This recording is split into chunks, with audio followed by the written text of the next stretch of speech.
Umabot na sa 207 ang bilang ng mga Chinese vessel na nasa West Philippine Sea. Ang pinakamataas na naitala ngayong taon sa kabila ng katatapos lang na bagyo. Ayon kay Philippine Navy spokesperson for the West Philippine Sea, Rear Admiral Roy Vincent Trinidad, nabawasan ang mga Chinese vessel nung dumaan ng bagyong Enteng sa lugar, ngunit agad na nagsidatingan ng iba pagkatapos ng bagyo. Bagamat dumami, hindi raw ito katanggap-tanggap lalo't nasa loob ang mga ito ng Exclusive Economic Zone ng Pilipinas.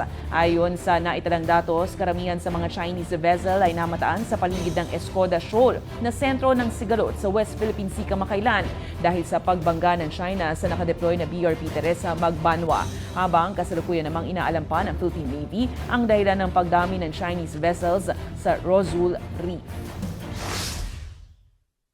We are still trying to assess why there is an increase in number in Iraqwa or Rosul Reef. However, we could state that for Sabina or Escoda, it's because of the extra attention that we have given to that particular show. For Iraqwa or Rosul, we are still trying to assess.